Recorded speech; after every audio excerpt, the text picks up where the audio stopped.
Canberra is also becoming a hub for locally grown food. The region is well stocked with meat and fruit producers, but there are very few vegetable growers. Alson Farm shows the potential for garden farming despite a harsh environment. Its owners are just as focused on growing the growers as they are on growing the food. Their farm and nearby Gundaroo are thriving despite some rocky times.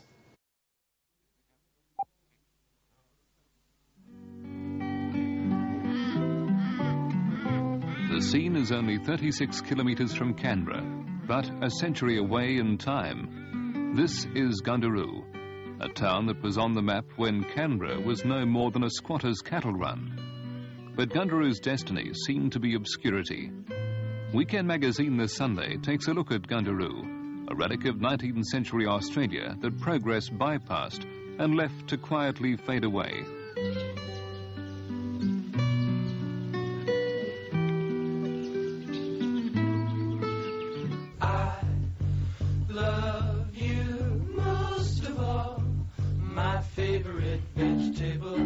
When we first came here, when this was just a stony hillside, open canvas ready for me to paint with a garden. I'm going to be round my vegetables, I'm going to chow down my vegetables. When you see a young child eat something off a plant which they've grown themselves, there's no bigger buzz in the world. I mean, our own children, they used to pick lettuces, head lettuces, and they'd just take the whole thing off like an apple and walk around the garden eating it. If you can give that joy to every child in Canberra, how good would that be? I jump up and down and hope you toss me a carrot.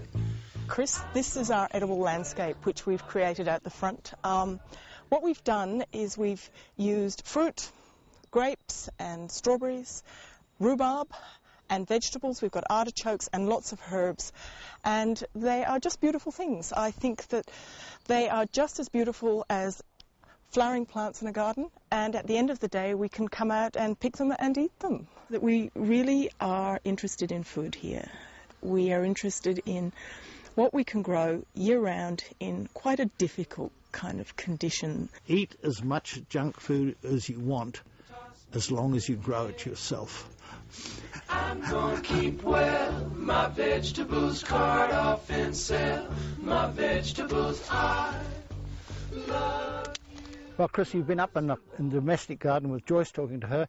This is the commercial part of the farm. It's what we call a garden farm because it's on a pretty small scale. This farm we supply a restaurant in Gundaroo, 2 restaurants in Canberra, and about 16 families. Yeah, and that's people say, oh, you're going to get bigger, and we say, no, we're not going to get bigger. We're too old to get bigger. The backyard garden is definitely second fiddle.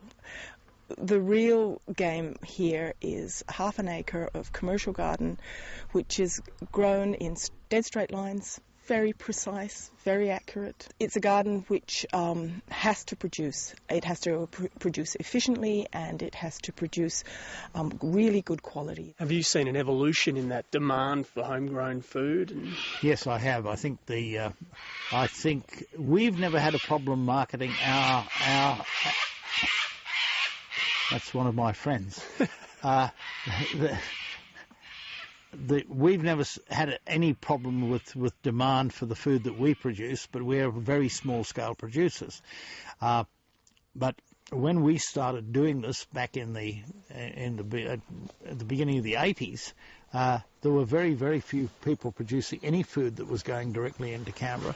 When you come onto a little place like this, you I think it opens people's eyes. You suddenly see, boy, you can grow vegetables.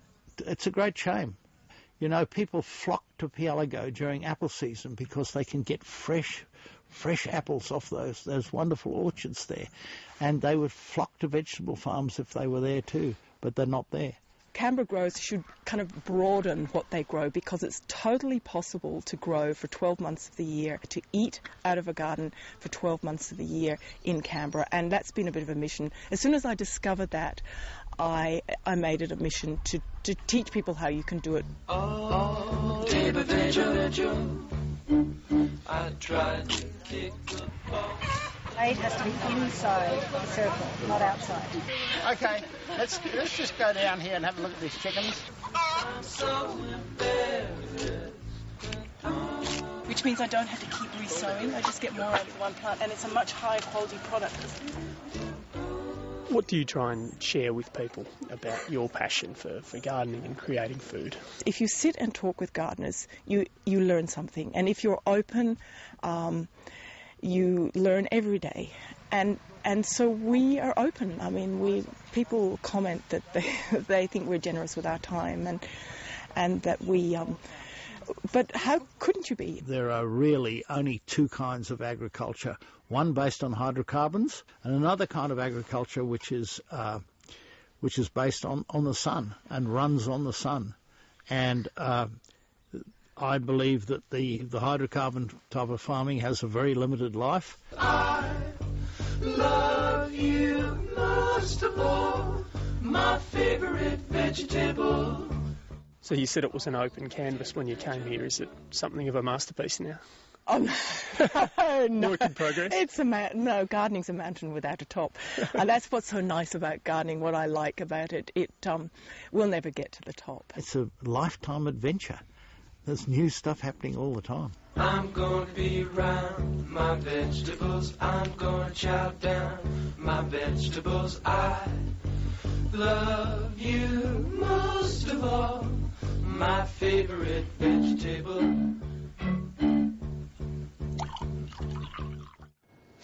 And Michael and Joyce will be sharing their vegetable adventures this weekend as part of the Open Garden scheme. You can visit All Sun Farm Saturday and Sunday.